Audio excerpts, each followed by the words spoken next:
30절에 또 가라사대 우리가 하나님의 나라를 어떻게 비하며 또 무슨 비유로 나타낼꼬.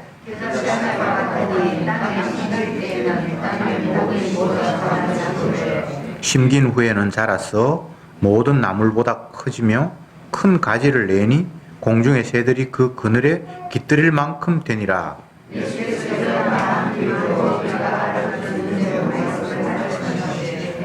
비유가 아니면 말씀하지 아니하시고 다만 혼자 계실 때에 그 제자들에게 모든 것을 해석하시더라.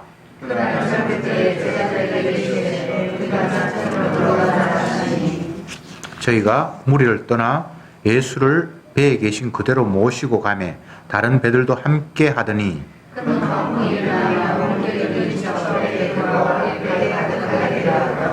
예수께서는 고물에서 베개를 베시고 주무시더니 제자들이 깨우며 가로되 선생님이여 우리의 죽게 된 것을 돌아보지 아니하시나이까 하니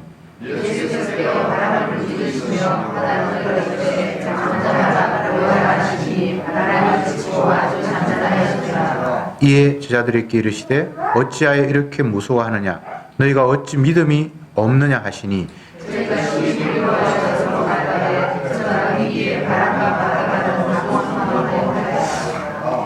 아멘. 4장 끝부분을 읽었습니다. 4장이 시작이 되면 씨 뿌리는 비유를 주님께서 말씀하시고 그에 대해서 제자들에게 또 해석해 주시고 이렇게 본문이 시작이 되었는데 그 이후에 등불 비유도 말씀하셨고 또 씨가 땅에 떨어졌는 이야기, 스스로 자라는 이야기를 말씀하셨고 오늘은 겨자씨 이야기를 또 말씀을 하셨습니다. 계속 비유를 연달아 말씀을 하셨는데 그건 따로따로 떼어서 해석할 문제는 아니고 처음 농부가 씨를 뿌리는 그 이야기 속에 다 연속적으로 연결되어 있는 그런 내용으로 말씀을 하시는 겁니다. 한번 생각해 봅시다. 지난주에 그 지난주의 것들을 농부가 밭에 씨를 뿌리는데 이스라엘에 씨 뿌리는 방법이 그래요. 우리는 고랑을 쭉 파놓고는 그 고랑 안에 씨를 뿌리는데 이스라엘 사람들은 씨를 뿌려놓고 마지막에 이렇게 흙으로 덮는 그런 식의 농법을 한다고 합니다. 그래서 이건 특별한 일은 아니고 그 유대인들이 평소에 씨를 뿌리는 모습이에요. 그냥 뿌려놓고 나중에 이렇게 흙을 덮는데 두 가지 종류의 땅이 있죠. 결실하는 땅, 결실 못하는 땅. 그냥 그렇게 주님이 말씀을 하셨어요. 그리고는 주님이 두 번째 비유를 등경을 말씀하셨습니다. 불을 켜놓고는 그것을 많은 사람들이 볼 수 있도록 등경 위에 둔다. 불을 밝히는 사람이 그 불을 켜서 책상 밑에 이렇게 숨기거나 그런 사람은 없다라는 이야기를 주님이 하셨죠. 앞부분에 씨 뿌리는 자의 비유를 말씀하셨을 때에는 비유로 말씀하신 이유가 무엇이냐라고 제자들이 물었을 때에 그 이유를 보기는 보아도 알지 못하고 듣기는 들어도 깨닫지 못하게 하기 위해서 내가 비유를 가지고 이야기를 했다. 이렇게 주님이 말씀하시고는 등경 비유에서는 빛은 모든 사람이 다 보도록 환하게 밝히는 거지 평상 위에 말 아래 두려고 하는 거 아니다. 이 다른 이야기 같은데 다른 이야기가 아니에요. 항상 복음은 비춰지고 자기 백성에게 전하기 위해서 주님은 활동을 하시지만 궁극적으로 못 알아듣는 사람이 있고 빛을 환하게 비추는데 그 빛이 평상 아래나 어떤 곳에 숨어서 비쳐서 다른 사람이 못 보는 게 아니고 빛은 등경 위에 있는데 빛을 봐야 할 사람이 평상 아래 숨어 있기 때문에 그 빛이 안 비치는 거예요. 빛을 주님이 숨기는 게 아닙니다. 그 다음에 주님께서 말씀하셨을 때는 씨는 어떻게 자라는지 너희들은 알지 못한다. 너희는 씨만 뿌려놓고는 잠자고 엉뚱한 짓 하고 하는데 그 사이에 씨는 싹이 나고 열매를 맺는 거다. 사람이 할 수 없는 영역, 씨가 자라서 열매가 맺는 것은 인간의 영역이 아니다. 이 모두가 지금 하나님 나라에 대해서 주님이 설명을 하시는 거예요. 하나님 나라는 씨가 뿌려졌지만 곡식 열매를 맺는 땅이 있고 못 맺는 땅이 있다.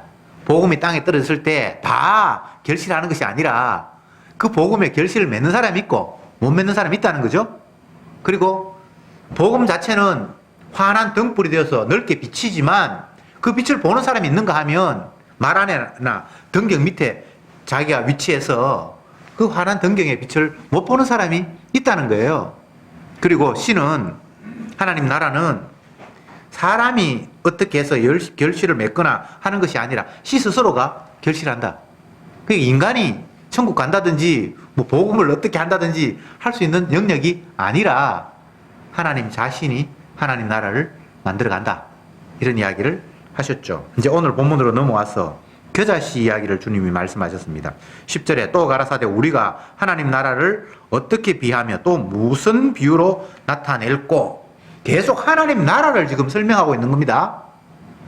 우리가 어떻게 복받는가, 왜 우리는 천국 가야 하는가, 이런 이야기를 하는 것이 아니라 천국은 어떤 것인가를 계속해서 설명을 하는 거예요. 천국의 속성이에요. 다른 말로 하면 이게 예수님의 자기 숙제, 자기 사명을 이야기하고 있는 거예요. 겨자씨는 성경에 의하면 씨 중에 가장 작은 씨앗 중에는 가장 작은 씨앗이라고 합니다. 제가 본지를 못해서 모르겠습니다만, 그런데 그 작은 씨앗이 땅에 떨어져서 나중에 자랄 때는 새들이 앉을 만큼 꽤 큰 그런 것이 된다는 거예요. 그게 하나님 나라의 모습이라는 거예요. 어렵게 생각하지 말고, 복음이 이 땅에 던져졌을 때는 지극히 미약하고 작은 그런 것처럼 보이지만 그것이 나중에 자기 기능을 다할 때는 큰 나무가 되어서 새들이 깃들 만큼 된다. 시작은 미약하지만 나중은 창대하다. 뭐 이런 의미로 이해하면 좋을 것 같습니다. 왜 예수님이 이런 이야기를 제자들에게 들려주셨을까요? 제자들은 하나님의 나라에 대한 기대가 굉장했습니다. 유대인들이면 누구나 다 하나님 나라가 이 땅에 올 것이다라는 기대와 희망을 가지고 있는데, 예수님이 이 땅에 오셔서 하시는 말씀이 내가 바로 아버지가 보낸 하나님의 아들이다, 내가 하나님 나라를 이룬다, 이런 이야기를 하셨으니까 제자들은 기대에 잔뜩 부풀려 있었습니다. 제자들 가운데는 심지어 이 땅에 하나님 나라가 되면, 예수님이 임금이 되면 내가 더 높은 자리에 차야 될까, 국무총리는 네가 해야 되나 내가 해야 되나, 자기들끼리 서로 다투고 싸웠고, 어떤 엄마는 치맛바람 풍기느라고 예수님 찾아가서 아마 촌지 들고 갔겠죠.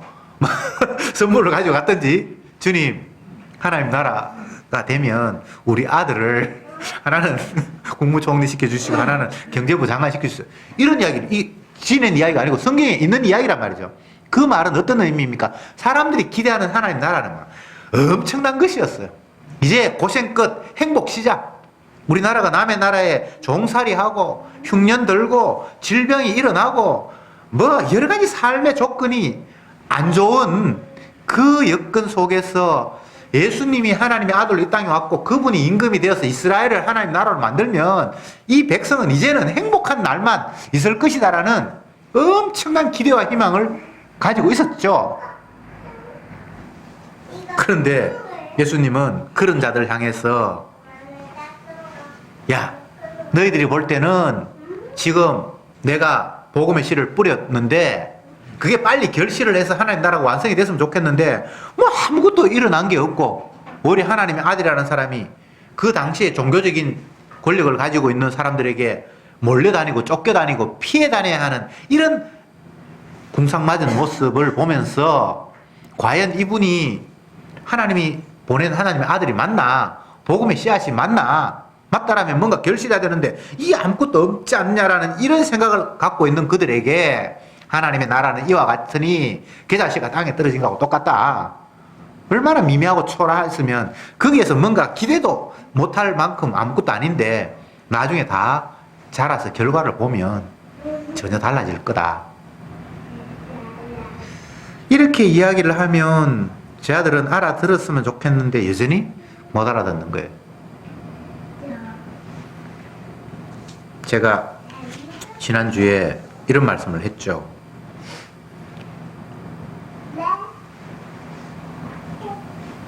외국어를 이야기를 하면 그 외국어를 모르는 사람들은 그야말로 무식이 폭로가 나는 거예요. 아, 저 사람하고 나는 다른 언어를 사용하고 나라가 전혀 다른 나라 사람이구나 라는 게 확인된다. 그래서 받는 자는 더욱더 더 받을 것이고 없는 자는 있는 까지 빼앗긴다. 제가 그런 말씀을 드렸잖아요. 예수님이 남의 나라 사람이에요. 유대의 땅에 태어났고 인간의 시각으로 볼 때는 자기 나라 사람이고 똑같은 말을 쓰는 걸로 생각을 했는데 주님이 하나님 나라에 대해서 이야기를 하면 할수록 점점 더 이게 외국어라. 무슨 말을 하는지 알아들을 수가 없는 거예요. 이거는 무엇을 이야기합니까? 예수님은 하나님 나라에 속해 있고 그 못 알아듣는 이스라엘 사람들은 하나님 나라에 속해 있는 게 아니라 땅의 나라에 속해 있는 거예요. 그래서 소통이 지금 안 되고 있어요. 똑같은 말을 하는데 못 알아듣는 거예요. 방언의 의미가 이런 의미예요. 방언이 우리는 사투리, 다른 지방의 언어 이걸 이제 방언이라고 하는데 제주도 방언, 전라도 방언, 함경도 방언 이렇게 방언을 이야기하는데 이 당시에는 부족 국가라서 방언이 외국어입니다. 외국어. 전혀 못 알아듣는 거예요. 우리는 같은 나라 안에 있지만 지방에 따라서 약간 언어가 다르니까 전혀 못 알아듣지는 않고 어떤 단어는 잘 못 알아듣고 요게 이제 그냥 방언, 지방 사투리 이렇게 생각을 하는데 성경에 나타나는 방언은 외국어라고 생각하면 됩니다. 부족 국가니까 못 알아듣는 거예요. 자기 나라 말이 아니니까. 예수님이 유대 땅에 태어났고 유대인들의 언어를 썼고 그들과 당연히 소통이 되는데 어떤 이야기를 할 때 특히나 하나님 나라 이야기를 하고 복음 이야기를 할 때는 이게 완전히 외국어야. 무슨 말인지 도통 알아들을 수 없는 거예요. 비유를 말씀을 하셨고 그것은 너희들이 못 알아듣게 하기 위해서 내가 비유로 말했다. 구원 못 얻을 사람들이 구원 얻으면 안 되니까 내가 숨기려고 말씀하셨다. 내가 너희들한테는 공개할게 라고 이야기하는데 그 이야기도 여전히 외국어라. 못 알아들어요. 왜 예수님이 이런 방법을 취하셨을까? 여러분 궁금하지 않습니까? 쉽게 말씀을 드리면 주님의 나라, 하나님의 언어에 이 땅에는 모든 사람들은 다 이방인이라는 겁니다. 예외 없이. 이스라엘마저 하나님 나라에서는 남의 나라 사람이에요. 이스라엘 나라 사람들이 하나님 나라 사람이 아닙니다.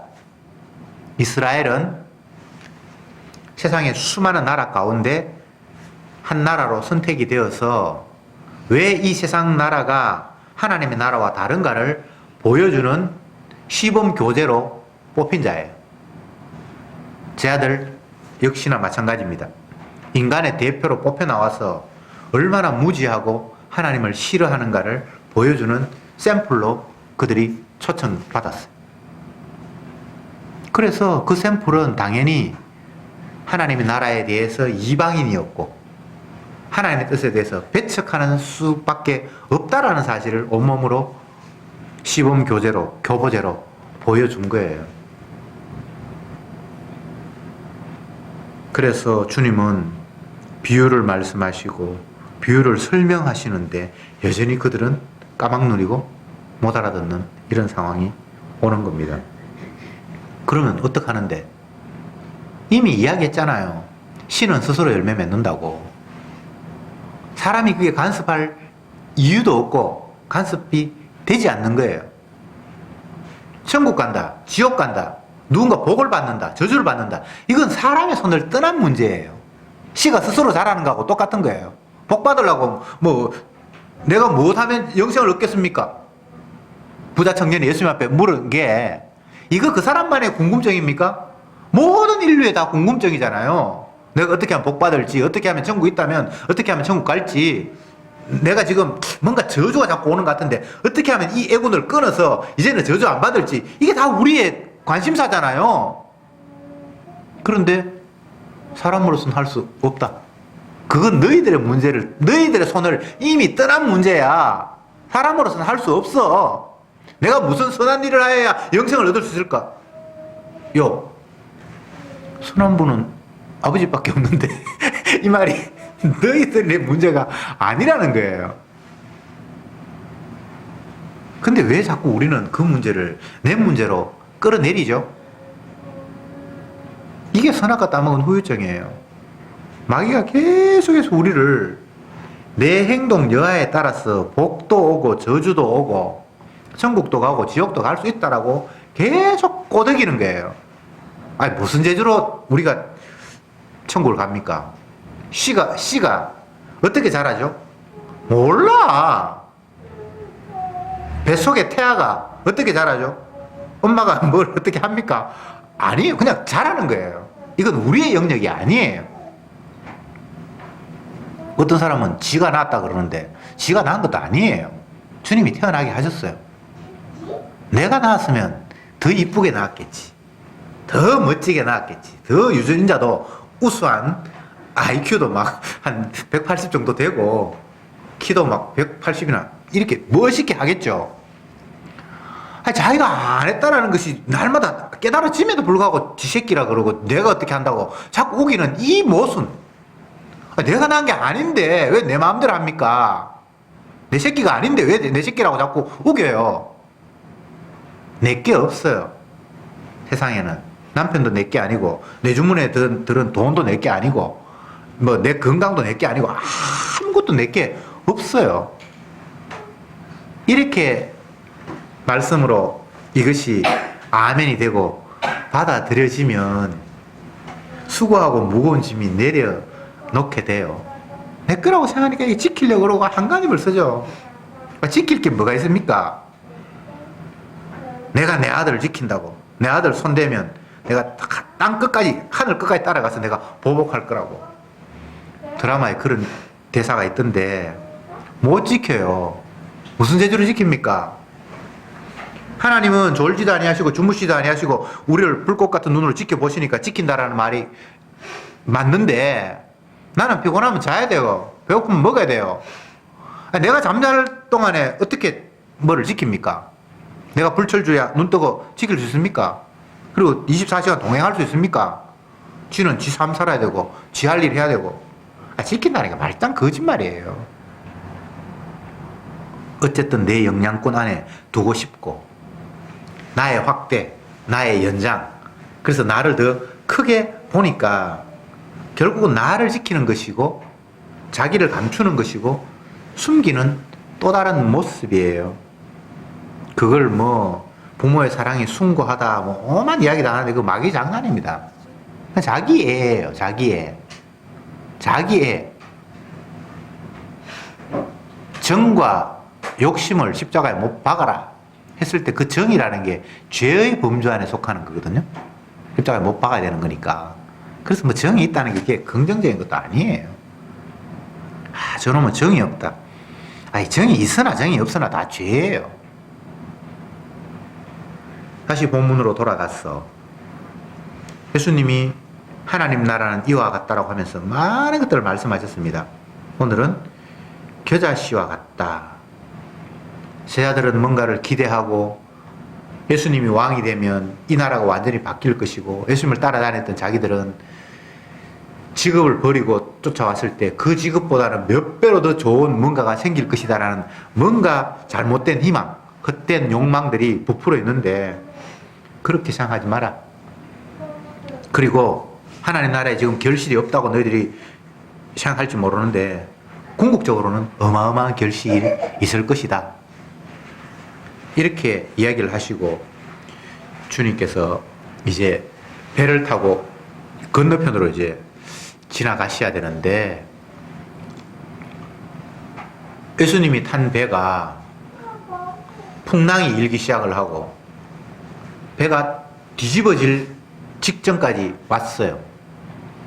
예수님의 제자들 가운데는 어부들이 많아서 웬만해가지고는 그 풍랑을 자기 스스로 해결을 하는 사람들입니다. 예수님은 어부가 아니어서 뭐 풍랑보다는 베드로나 야고보, 요한 이런 사람들 다 어부 출신이기 때문에 예수님보다 더 바다에 대해서 빠삭한 사람들이에요. 웬만하면 예수님 안 깨웠을 거예요. 자기 스스로 해결했겠죠. 근데 해결할 수 없는 상황까지 주님이 몰아세웠어. 마치 다윗이 우리아를 죽이지 않으면 안 될 만큼 계속 환경을 몰아세우듯이 제 아들이 자기 힘으로 도저히 감당이 안 되는 상황으로 주님께서 환경을 몰아세웠단 말이죠.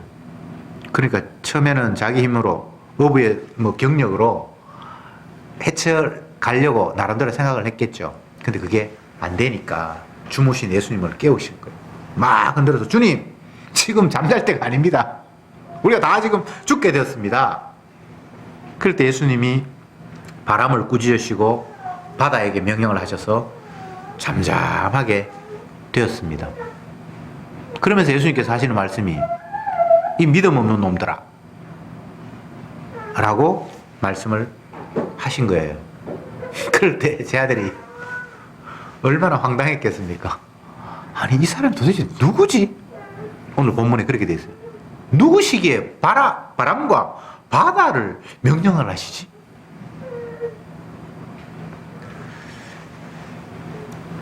결과적으로 제자들은 예수님이 누군지 지금 전혀 감을 잡지 못하고 있고 헛된 망상, 이분이 임금이 되면 뭐 죽은 자도 살리고 보리떡 5개로 5,000명도 먹이고 중풍병자도 낫게 하고 이 정도 능력 같으면 왕이 되면 뭐 충분히 이 한 나라 잘 살게 하는 데는 먹는 거 보리떡 5개로 5,000명 먹이는데 뭐 농사 뭐 흉년 걱정할 거 없고 죽어가는 질병을 낫게 하시니까 질병 문제도 문제 없고 뭐 아무 문제가 없고 예수님이 왕이 되면 이스라엘의 임금이 되면 그 백성은 정말 행복할 것 같은 그런 기대와 희망을 가지고 있는데 바다와 풍랑을 잠잠케 하고 하니까 또 놀란 거예요. 아니 도대체 이분이 어느 정도 수준까지 됐지? 하나님이라고 못 믿는 거죠. 쉽게 이야기하면. 그래서 도대체 누구지? 이 표현은 결국은 하나님을 불신하고 있다는 또 다른 반증입니다. 그러면 여기에서 예수님의 말씀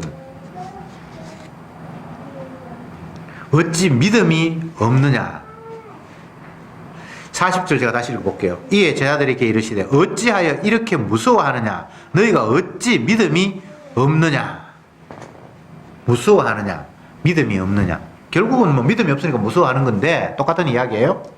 결국 믿음 없음을 주님이 폭로하시는 거예요. 그들은 스스로 믿음이 있다고 생각을 했겠죠. 주님의 능력도 봤고 믿음이 있으니까 자기 직업을 버리고 예수님을 따랐다고 스스로 생각했겠죠. 이보다 더 대단한 믿음이 있습니까? 자기 생업 포기하고 모든 거 다 접고 가족을 떠나서 주님을 따라왔으면 이거 대단한 믿음이라고 스스로 인정했을 거예요. 그런데 주님은 믿음이 없다고 판정을 해버리는 거예요. 계속해서 배쳐갑니다. 제자들의 입장에서는 믿음이 없는 사람은 주님을 따라오지 않는 사람이 믿음이 없는 사람이고 주님에 대해서 안 좋게 생각을 하고 저희가 바리새인처럼 주님을 엉뚱하게 바라보고 이런 사람들이 믿음이 없는 사람이고 배와 그물을 버려두고 아니면 세관에 앉아있는 그 좋은 직장도 다 버려두고 주님을 따른 자기들은 믿음이 있는 사람이라고 스스로 생각을 하는데 주님은 그들마저도 믿음이 없는 저희가 바리새인만이 아니라 나를 따르는 너희들도 여전히 저들과 똑같아 라고 이렇게 밀어붙이는 거예요. 의인은 없나니 하나도 없으며 그런 관점이에요. 주님을 따라도 불신자, 안 따라도 불신자, 이방인도 불신자, 이스라엘도 불신자, 다윗도 불신자, 모두를 다 주님은 불신자로 만들어버려요. 그러니까 다 이방인이죠. 예수님만 이스라엘이고 나머지는 다 이방인이죠. 예수님만 하나님의 나라에 합당한 사람이고 나머지는 다 하나님 나라와는 무관한 사람이라는 점을 일깨워 주시는 겁니다. 우리는 이런 주님의 말씀 앞에 주여 저는 아니잖아요 라고 나와서는 안 됩니다. 내가 바로 이방인이었구나. 나뿐만 아니라 다른 사람도 이방인이지만 그 많은 사람들의 범주 속에 내가 포함되어 있구나라는 사실을 인정해야 합니다. 고백해야 합니다. 믿는다는 거 다 거짓말이에요. 주님이 믿음을 주실 때 그 순간에만, 선물을 주실 때 그 순간에만 믿어져요. 평소에는 믿어지지 않아요. 그러니까 우리는 믿음이 없는 자죠. 더 정확하게 말하면 다 불신자죠. 오늘 본문으로 이야기하면 왜 너희들이 믿음이 없느냐, 어찌 믿음이 없느냐라는 이 이야기를 모두가 다 들어야 돼요. 누구도 나는 믿음 있습니다라고 할 수 있는 사람이 없어요. 나 그때 신앙 고백했잖아요. 모든 걸 버리고 주님을 따랐잖아요. 이걸 근거로 해서 나는 믿는 사람이다라고 말할 수 없는 거예요. 따르는 것도 지 의지가 아니었어요. 교회에 오는 것도 여러분이 뭐 의지로 오는 것 같았는데 아니었어요. 주가 모든 변수를 다 차단시키고 이곳까지 올 수 있도록 길을 인도하셨기 때문에 오신 거예요. 이런 고백이 순간순간 저들에게 터질 때에 주님이 나에게 지금도 선물로서의 믿음을 허락하셨구나. 지극히 작은 것 하나 우리가 어찌할 수 없구나. 텔레비전 드라마에 VIP라는 그 제목이 있었는데 그걸 보니까 남편이 뭐 바람을 피웠고 아내가 그걸 이제 캐치를 했고 그랬는데 끝없이 의심을 하는 거예요. 저 사람이 우리 남편을 유혹한 사람이 아닐까? 저 사람과 우리 남편이 관계를 맺은 것이 아닐까? 모든 사람, 보는 사람들마다 주위의 사람들 다 의심을 하는 거예요. 그걸 보면서 제가 생각을 했어요. 저 사람이 의심하고 싶어서 의심하는 건 아니에요. 자기 의지와 상관이 없는 거예요. 의심이 드는 걸 어떡합니까? 의처증도 있고 의부증도 있고 여러 가지 증상이 있다 그러는데 그거 원해서 걸리는 게 아니에요. 병균을 부르고 수용하는 사람 아무도 없어요. 근데 오는 걸 어떻게 해요? 이처럼 세상에 주어지는 모든 환경들은 우리의 의지와 무관하게 닥쳐오는 겁니다. 주님의 은혜가 닥쳐오듯 세상의 모든 것들이 그냥 닥쳐와요. 바람이 어디서 와서 어디로 부는 것을 알지 못한 같이 인자의 임함도 이러하리라. 주님의 성령의 임함이 그렇다고 하는데 성령의 임함뿐만 아니라 세상의 모든 것이 다 그러해요. 내가 내 의지대로 하는 것 같은데 아무것도 그런 게 없어요. 모든 게 다 주님에 의해서 움직여져 가고 있는 거예요. 성도는 이게 이제 깨달아져야 돼. 그래서 원망도 불평도 없어요. 의미가 없어요. 원망할 이유도 없어요. 주님이 자기 하시는 일을 위해서 나를 이런 환경으로 이끌어 가셨다면 그게 원망할 일이 아니잖아요. 왜 주님이 하나님 나라를 설명을 하면서 이런 구구한 이야기를 하시는 겁니까? 하나님 나라는 예수님을 위한 나라이지 우리를 위한 나라가 아닙니다. 주님이 이 세상을 창조하시고 운행하시는데 이건 이 땅에 사는 인간을 위해서 운행하시는 게 아닙니다. 만드신 그분의 자기 뜻을 펼치고 있는 중이에요. 그래서 이게 깨달아지면 다 찬송할 것밖에 없어요. 아, 주님이 당신의 영광을 위해서 이런 일을 펼치셨군요.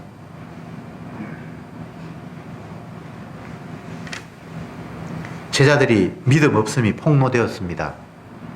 이게 화가 날 일이고 짜증 날 일이고 믿음이 있다고 생각했는데 없다라고 판정이 났으니까 얼마나 절망스럽겠습니까?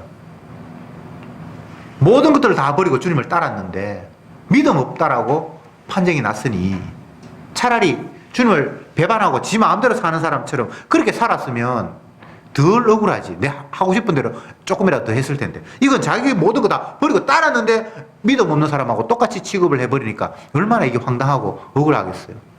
근데 아니에요.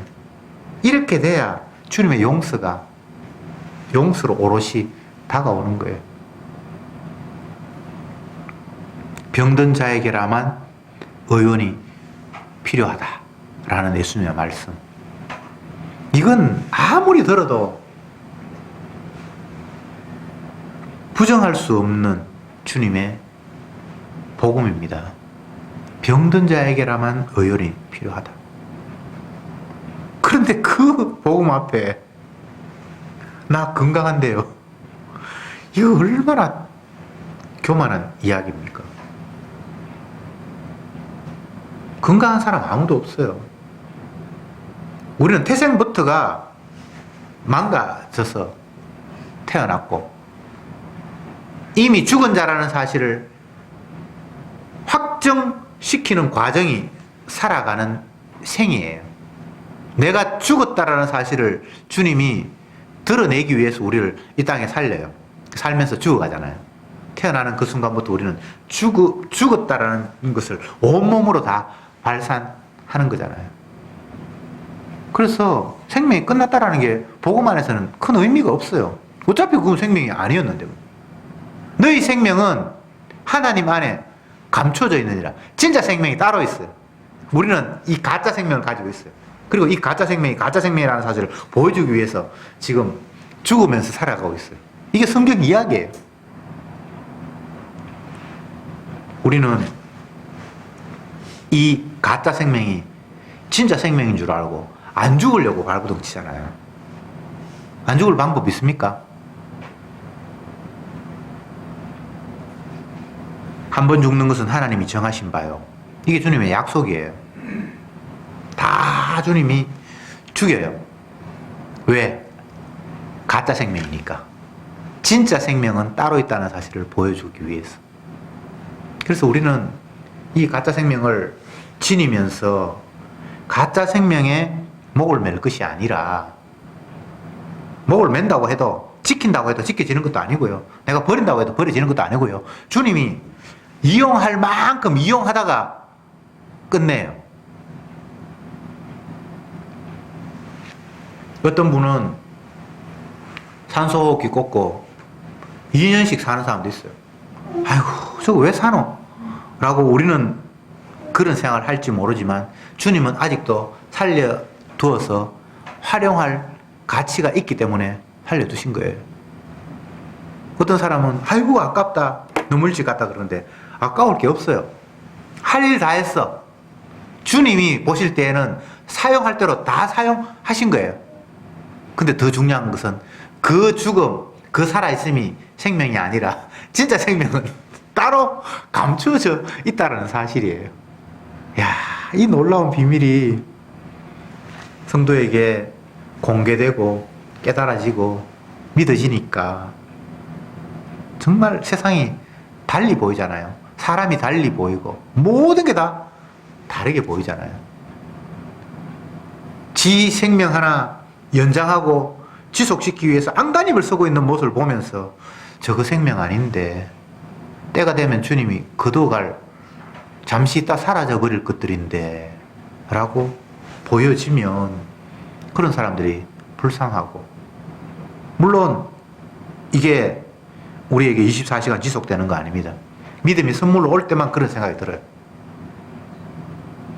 또 우리의 죄악된 모습으로 돌아가 버리죠. 살아야지 끝까지 살아야지. 건강하게 오래오래 살아야지.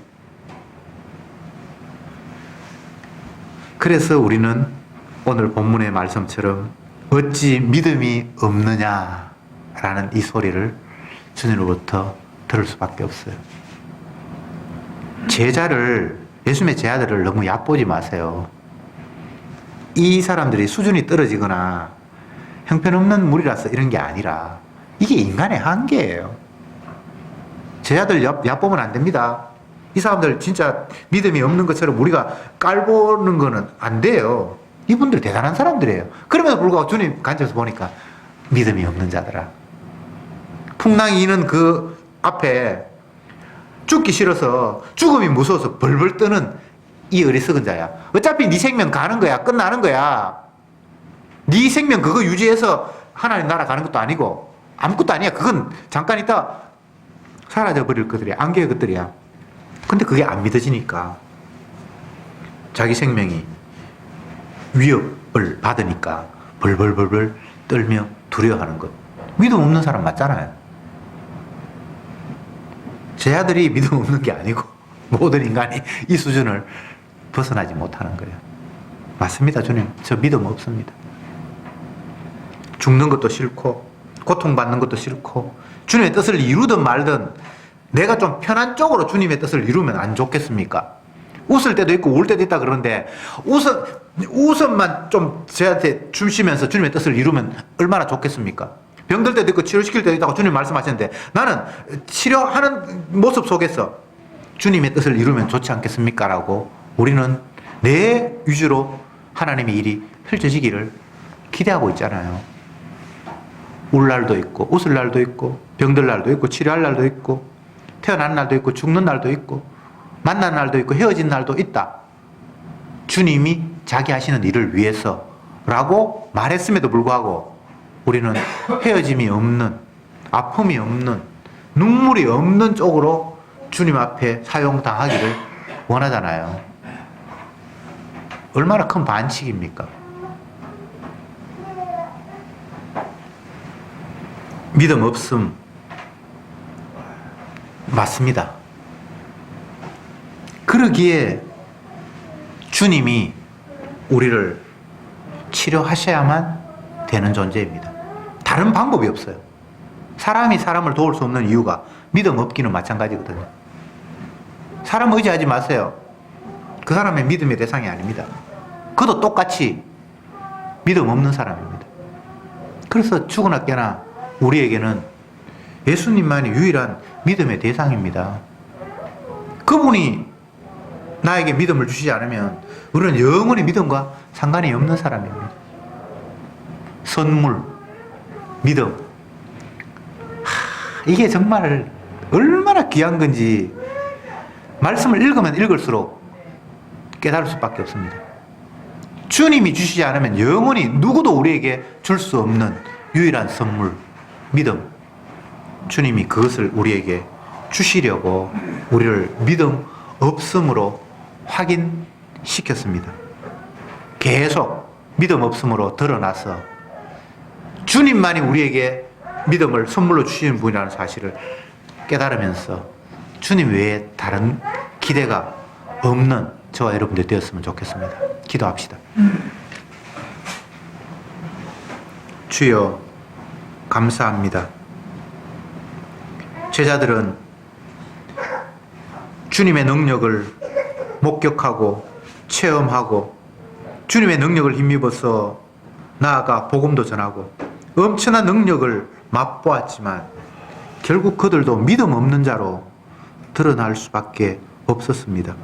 제자들이 그러할진데 감히 우리가 믿음 있다고 어떻게 큰 소리 칠 수 있겠습니까? 주님 앞에 내가 경험하는 모든 세계 앞에 우리는 불신자요 하나님의 나라와는 전혀 상관이 없는 이방인이라는 사실을 깨우쳐 주시니 참으로 감사합니다. 그래서 우리는 믿음을 선물로 주실 수 있는 유일하신 예수님만이 우리의 희망임을 오늘도 깨우쳐 주셨사오니 다른 세상 것 의지하지 말고 주님만 바라보며 살아가는 저들이 되게 하옵소서. 예수님의 이름으로 기도드립니다. 아멘.